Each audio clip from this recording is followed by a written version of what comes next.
Subscribe now and press the bell icon. Never miss an update.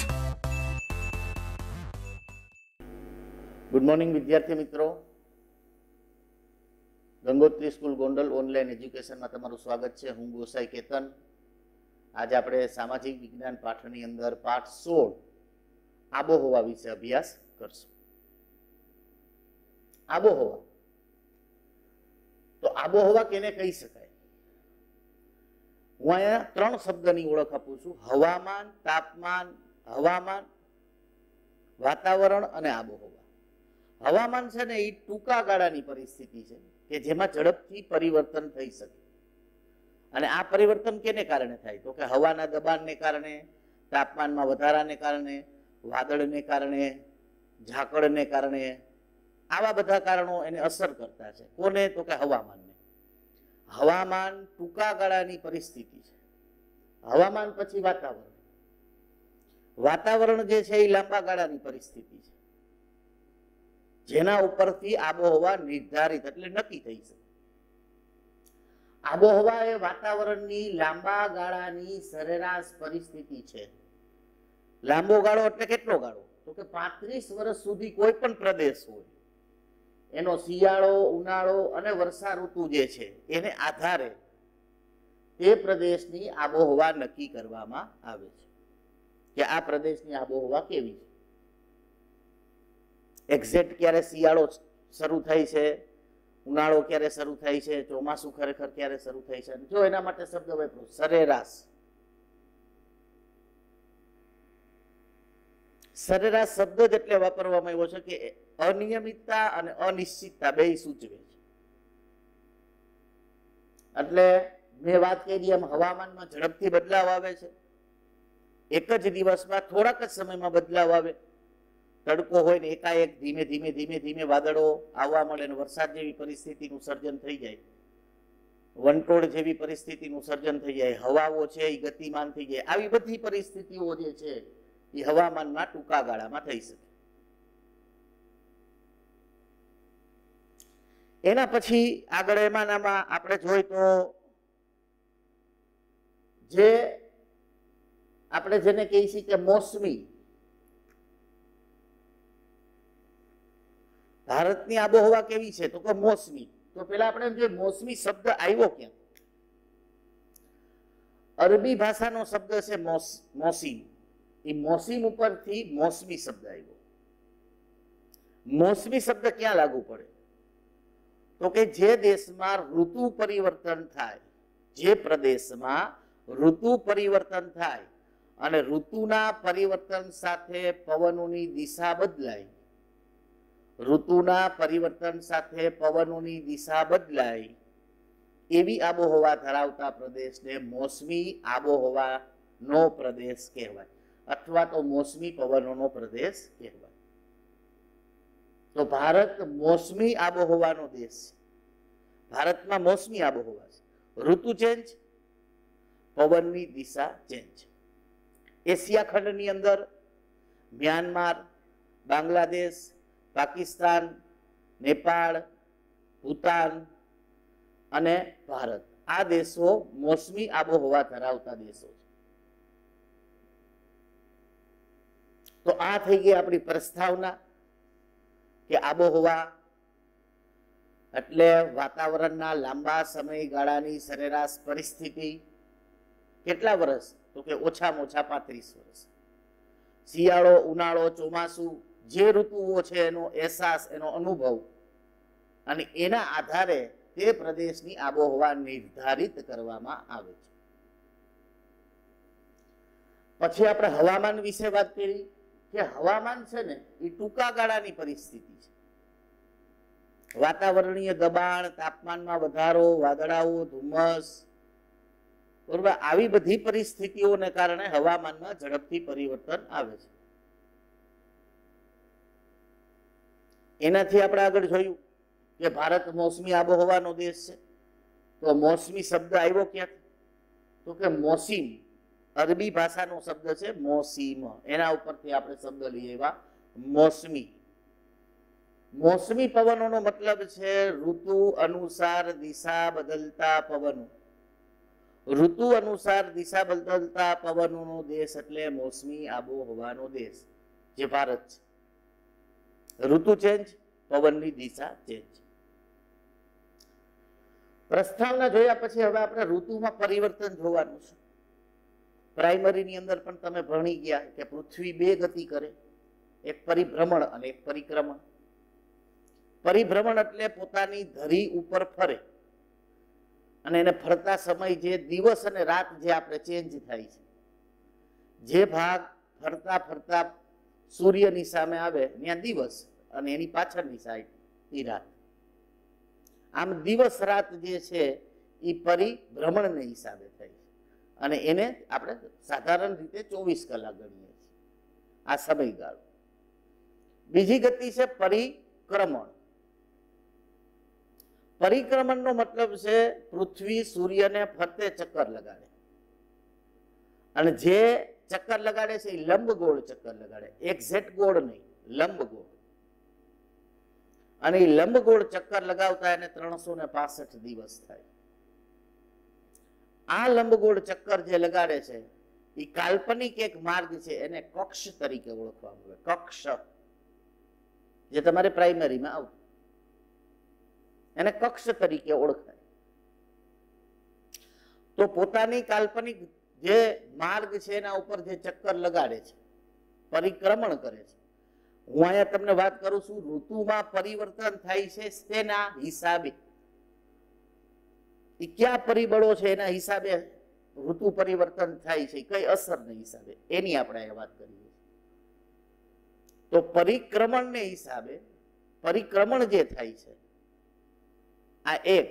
બીજું, પૃથ્વી પોતાની ધરી ઉપર નમેલી છે એટલે કે ધરી નમન 23.5 અક્ષાંશે 66.5 અંશના ખૂણે નમેલી છે. બાકી આમ સીધી ધરી હોય તો 90 અંશનો ખૂણો થાય. નમેલી છે એટલે 66.5 અંશનો ખૂણો.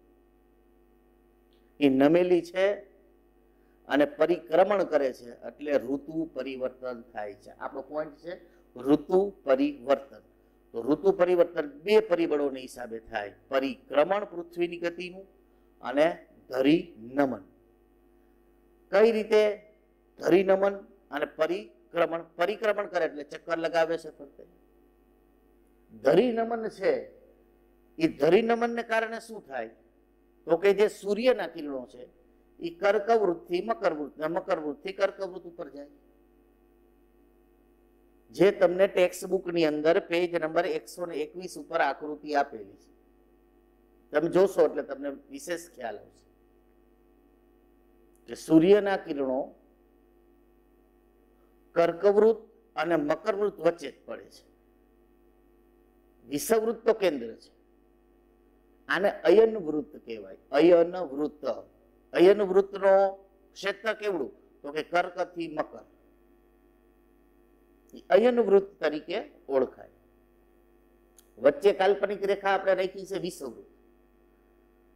વિષવવૃત્ત થી ઉપરનો પ્રદેશ ઉત્તર ગોળાર્ધ, વિષવવૃત્ત થી નીચેનો પ્રદેશ દક્ષિણ ગોળાર્ધ. એમ આપણે બે ભાગ પાડીએ છીએ.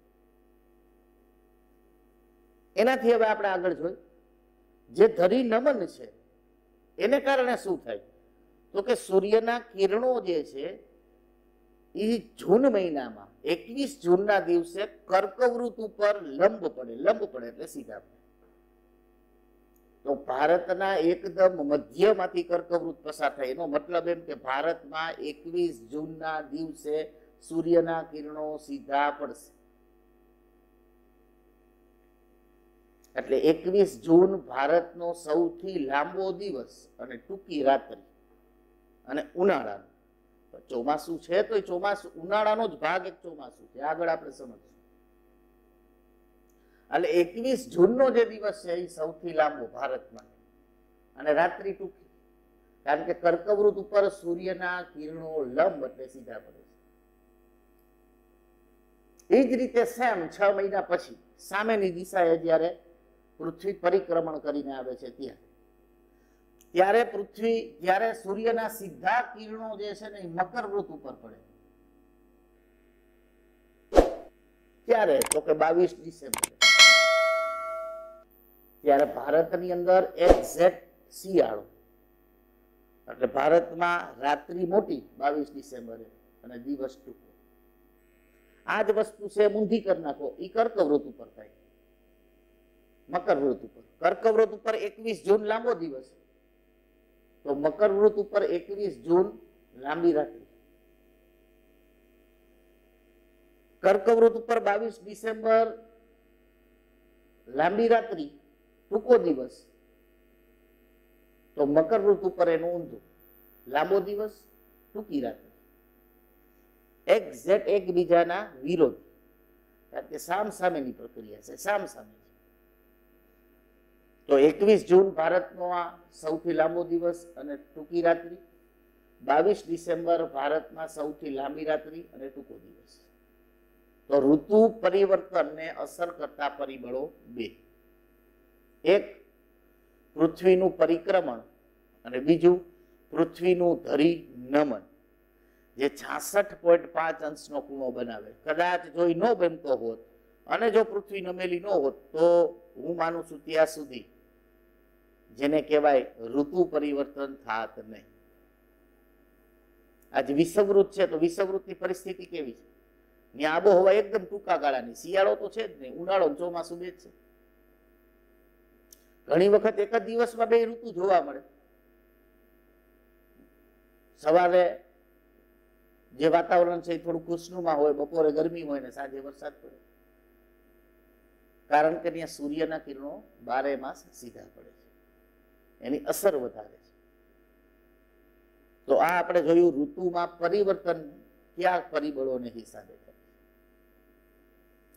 ત્યાર પછીનો આપણો પોઈન્ટ છે ભારતમાં આબોહવાની વિવિધતા. ભારત જેને કહેવાય કદ અને વિસ્તારની દ્રષ્ટિએ ઘણો મોટો દેશ છે, એટલે ઘણી વિવિધતાઓ છે એ જોવા મળે છે ભારતમાં. ભારતના એકદમ મધ્યમાંથી કર્કવૃત પસાર થઈ છે. કર્કવૃતની ઉપરનો ભાગ છે એ સમશીતોષ્ણ કટિબંધ છે અને નીચેનો ભાગ છે એ ઉષ્ણ કટિબંધ છે. કર્કવૃતથી નીચેનો ભાગ વિષુવવૃતથી નજીક છે અને ઉપરનો જે ભાગ છે એ મધ્ય એશિયાના બરફથી છવાયેલા પ્રદેશોથી નજીક છે. વિવિધતાની અંદર જોઈએ તો ઘણી વિવિધતા છે આબોહવાની અંદર, પણ આપણે બે બાબતો ઉપર વિશેષ ચર્ચા કરશું વિવિધતાની દ્રષ્ટિએ. એક વરસાદ અને બીજું તાપમાન. તો ભારત પાસે એવી વિવિધતા ભરેલી આબોહવા છે કે તે આપણે કલ્પના કરીએ ને તો પણ આપણે અઘરી લાગે. જો આપણે અહીંયા જોઈ પહેલા આપણે જોશું અહીંયા તાપમાન અને વરસાદ, આ બેની આપણે ચર્ચા કરવાની છે. પહેલા તાપમાન જોયું. શિયાળો છે તો શિયાળાની અંદર લેહ અને દ્રાસ નામનો પ્રદેશ છે હિમાલયમાં, એનું તાપમાન રાત્રિનું -45 સેલ્સિયસ જેટલું થઈ જાય. જોજો આપણો જ આ પ્રદેશ -45. એ જ રીતે આપણી પાસે બીજો એક પ્રદેશ છે જે ઉનાળામાં રાજસ્થાનનું શ્રી ગંગાનગર, એનું તાપમાન 51 સેલ્સિયસ જેટલું થઈ જાય. ક્યાં -45, ક્યાં 51, બે વચ્ચેનો ડિફરન્ટ જોવો 96 સેલ્સિયસનો ડિફરન્ટ. એક ઠંડો પ્રદેશ છે જે -45 વયો જાય છે, એક ગરમ પ્રદેશ છે જે +51 વયો જાય છે. એવડી વિવિધતા આપણા આબોહવાની અંદર છે. એ જ રીતે બીજી પરિબળ આપણે લઈ વરસાદ. તો કે વરસાદની બાબતમાં જોવો તો ઘણી વિવિધતા છે દેશની અંદર, પણ આપણે અહીંયા બે લેશું, એક મેક્સિમમ અને એક મિનિમમ.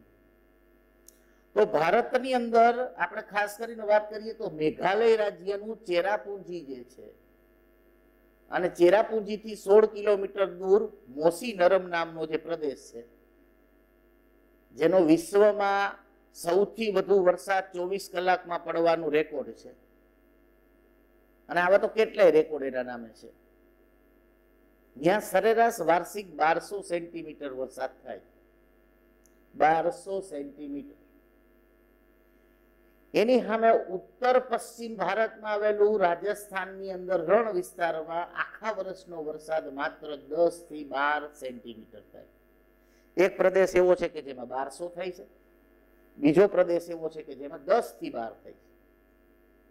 આ આપણે જોઈશું પોઈન્ટ ભારતની આબોહવામાં વિવિધતા.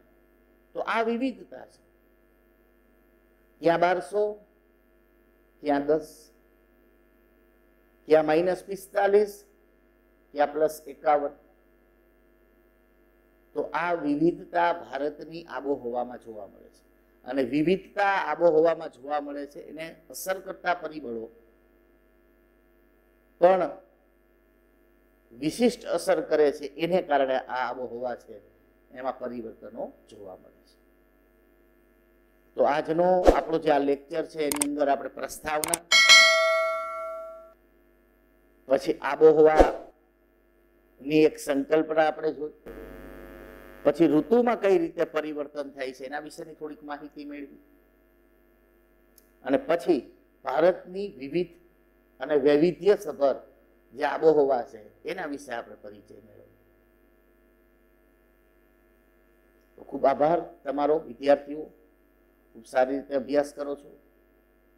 ધન્યવાદ.